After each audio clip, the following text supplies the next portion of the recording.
Right. Who should we talk about now? Should we talk about Chelsea? Talk Chelsea, we like. Let's talk Chelsea. Chelsea 1, Spurs 0. Yeah, 3-point lane. 3-point lane. You can take the manager away from Spurs, but Spursy, it will always remain. A lot to talk about in this, actually, not just about Chelsea, but about Spurs as well. We'll start with Chelsea, though. The inconsistency of the form remains. The lack of killing off teams remains. Yeah, we are almost schizophrenic. You can go and beat Liverpool, lose to Sunderland, beat Spurs. Yeah, just want to be more consistent. It's so frustrating. I mean, that game, if somebody looks at that scoreline and sees 1-0, they probably think it's a very close game. Mm-hmm. It was anything but that. If we could hit a barn door, like João Pedro had 3 or 4 really good chances. Gittins at the end had a really good chance.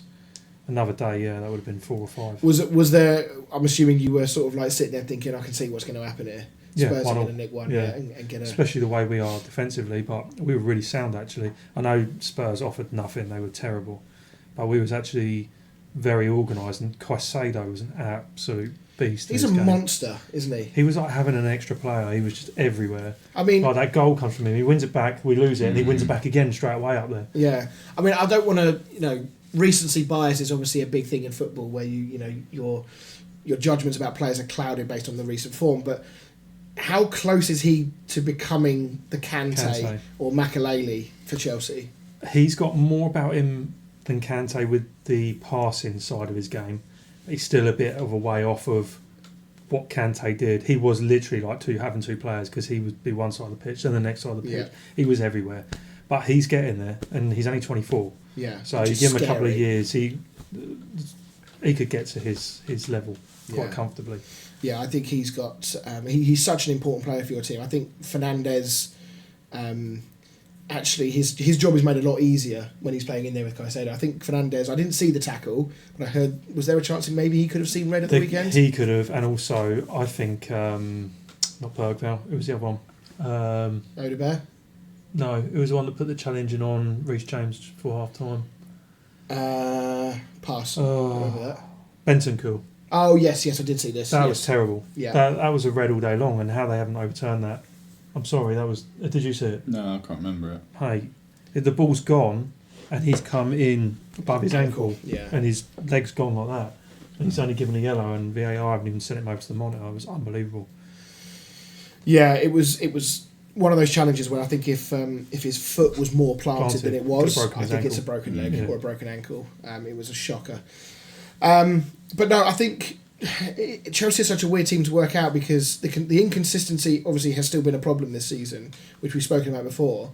But how much of that is put down to the discipline issues that you've been having? Like, it's so difficult to know whether or not the inconsistency is because of they've been inconsistent, or if it's because of the sort of the challenges they face because they keep going down to 10 men. I think it's a bit of a mixture of everything. Like, the youthful side of it, they've played together for a couple of seasons now, and they are starting to get older, but they are still very young. Like, we set a few records in the last week of having like 4 under 21-year-olds scoring in the same game, and 3 teenagers scoring in a Champions League game. That was right, where they broke the record for the youngest goal scorer for Chelsea or something, didn't they? Yeah, as each one scored, or whatever it was. Also, injuries, like our back four has hardly stayed the same at all this season, especially the centre-backs.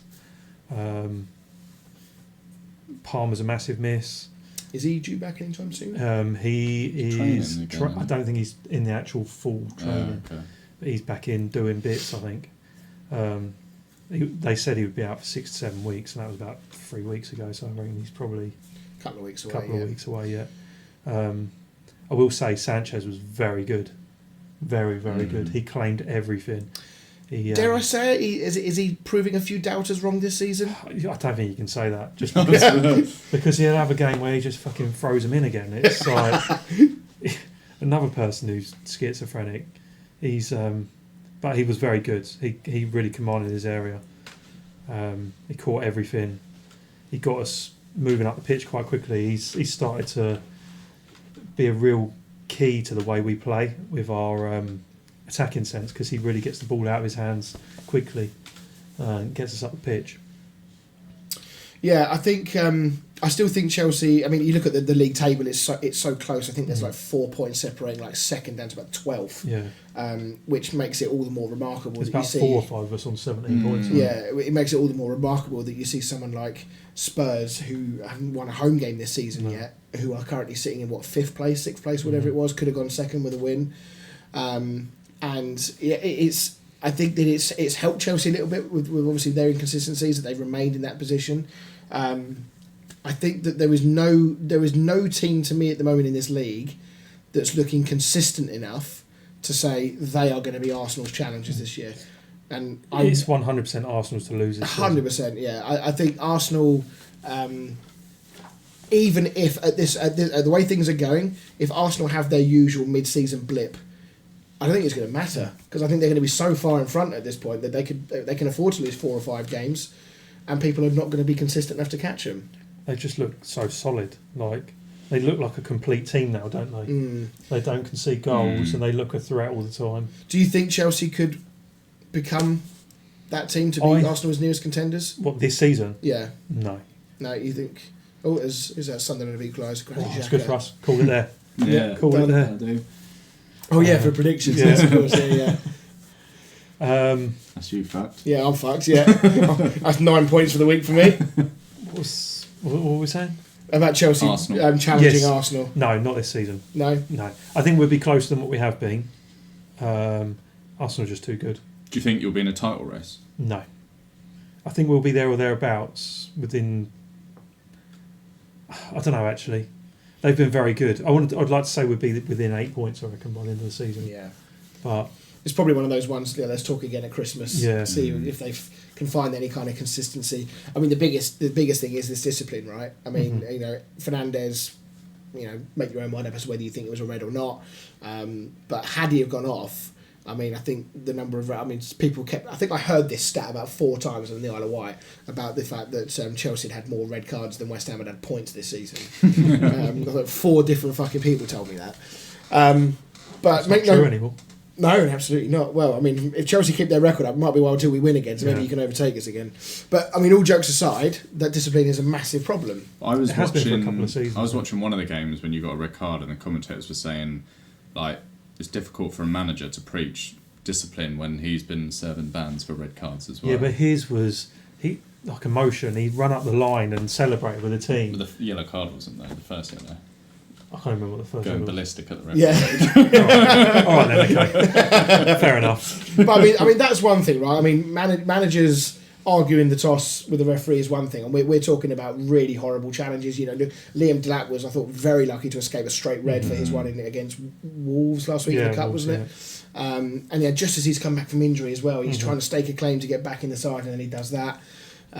So Chelsea needs to get this. There's still like this rough around the edges stuff with Chelsea, isn't there? That within there is a core of players that have got the ability to be very, very good on their day, but there's still just too many missing pieces at the moment to that puzzle to make them really contenders. I think we really need a couple of old heads to come in. Yeah. Not necessarily. Do you think if Thiago was still... I mean, I know this is a couple of seasons ago, but if Thiago Silva was still there... I don't care if he's 41, 42. I'd have him back just for in the changing room and around the actual training ground and that. I mean, it's not like... See, his son got a call-up for the England. For England, yeah, I did see that. I'm trying to think, outside of Thiago Silva, who or what sort of old heads Chelsea have lost in the last few years? Because obviously the whole MO of Chelsea has been with the youth players and younger players on long contracts. Do you know what? It's been a while since... He was probably the last... The last of the older heads? Yeah. What about Azpilicueta, maybe? He went before Thiago, I think. Within the last few seasons, though, wasn't he? About 4 or 5 years ago now. Was it? Yeah.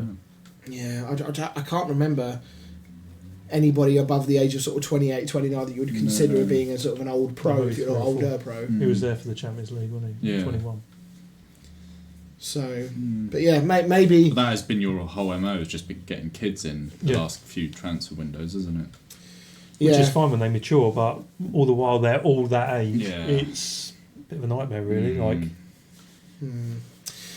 So, right, let's talk Spurs very briefly in this game. Terrible. They were abhorrently bad. I mean, I had a accumulator on, or many accumulators on Saturday as it happens, and there were 2 or 3 guys on the minibus on the way back from the Isle of Wight that were watching the game on their phone. I kept hearing noises, and I kept turning around and saying, "That better not be Spurs getting close," and they were like, "No, they're fucking nowhere near getting close." It was all Chelsea, even in the final stages. Spurs weren't even throwing the kitchen sink out. What was it? What there was Sky Sports said, wasn't it? It's time for Spurs, to throw the kitchen sink, but they've yet to throw a spoon. But that last bit of play epitomised Spurs, where they had a free kick, it was just in their half. They've pushed everyone forward bar one player. Vicario's come to take it. He's played it short to, I think it was Spence. Someone's closed him down. He's played it back to Vicario and he's kicked it straight to Sanchez. I mean, it's unbelievable. It's criminal doing that sort of thing in those scenarios. I saw I was watching a reaction to the game, and they said that the whole demeanour of the Spurs team is really odd at the moment, because in this game in particular, they were sort of... Their body language almost suggested that they were down about 6 or 7-0. Like, there was almost like they had completely lost all desire in the game, to the point where it felt like they were... Maybe they just didn't think they were going to get back into it. That's kind of what it felt like. And yet it was 1-0. Their football was very negative, even from the get-go. It wasn't even like after we went 1-0 up. They were very negative with their football. I mean, we're 10 games in now. Thomas Frank had a reasonably strong start. How would you assess his tenure at the moment? Is there worrying signs, do you think, for him? I think it's difficult going from the way Ange plays to the way Thomas Frank plays. A lot more pragmatic. It's interesting with the injuries, though. Like, a lot of people were speculating that Ange's training methods were the main reasons behind injuries, but they're still suffering with injuries. I don't know what's going on at that club. I don't know what they've got in the water or the food there. I'll tell you who could be biggest flop of the season this season. Could be Xavi Simmons. Yeah, he is so lightweight. Yeah. Do you know what? I'm going to just put it out there. He is Tottenham's Anthony. I think he's got a little bit of flair about him, but he's got absolutely no end product whatsoever. But I would guarantee you, if he goes out on loan somewhere... Had a Betis with Anthony. Yeah, there you go. Yeah, this can just become a retirement home for failed Premier League players. But I think he would do well somewhere else. I mean, look at the goal he scored against England that time for Netherlands. He looked class. Some players just can't live up to the Premier League standard. Who was the physicality? Spurs about it. Like Brian Gill was another one. Yeah, good technical player. He hardly even got on the pitch though, did he? Yeah, get a chance. Yeah. And I just wonder what Tottenham fans are thinking of Kudus as well, because I'm already seeing a few signs. Because Kudus was doing this at West Ham. Cucurella pocketed him. Yeah, I think Kudus looks good. He's just not had any real end product. Yeah, but that's what he was at West Ham. Even when... Because you'd always get... When the ball was at his feet anyway, you'd always get energy out of Kudus. Defensively, very questionable. But you'd always get energy out of him. When he got the ball at his feet, he wants to take people on. That's a starter player that he is. But his end product was very, very questionable. Very much like an Adama Traore type player. And I just wonder now, obviously Spurs were giving us so much shit for paying, what seemed at the time to be a cheaper fee than what we wanted. And all of a sudden now we're just seeing signs if the tide turns at the club, Kudus is not the type of player that's going to dig in and help in the fight in the trenches. So that's going to be interesting. And finally, just to round off on Spurs, obviously their home form we've known has been really, really poor. Touched on it before we started recording. What did you make of the Mickey van der Ven and Jed Spence blanking of Thomas Frank at the end? I think it's been blown out more than what it needs to be. I don't think there's as much in it as it's been made out. It looks worse, I think. The way he turns back and just stares at them. Like, if he just kept on walking, nothing would have been made of this. Yeah.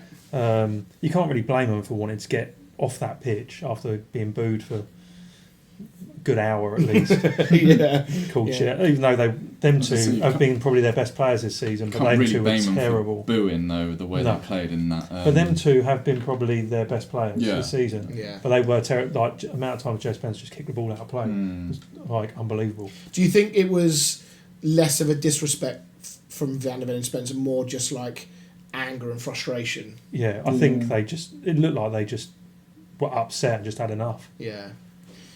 But I think you're right. I think it looks, because Thomas Frank kind of like put his hand out and it's like he got pied a little bit, and then just sort of like stares back at it as if to sort of like say, "Are you guys fucking joking? You just ignored me." I think that makes it look a lot worse. I don't think it's. I think from a PR perspective, it doesn't look good. No. The performance was so bad. Tottenham's recent performances have been really poor. So I think that is partially why it's kind of been blown up the way it has. But I'm with you guys. I think it's a bit of a non-story, to be honest. Mm-hmm. I think if they visually had been like, it said something back to Thomas Frank, and then there'd been an altercation, then maybe. But the fact that they just kind of they were head down, they looked angry, I think that's just all there is to it. And as I think you said before we started, they've been getting smashed and booed all game. They're just going to get more of it if they go and clap the fans. Yeah. There might be a few fans that might appreciate them coming over and whatnot, but they're still going to be getting hurled abuse at. So, yeah, it's going to be interesting. Spurs are somehow still in the Europa League places and in touching distance of those Champions League spots. I'm not entirely sure how, because it just feels like they've been really poor now for had a strong 6 start, games. Yeah, but Champions League home form has been really poor, so they are going to need to pick up before too long.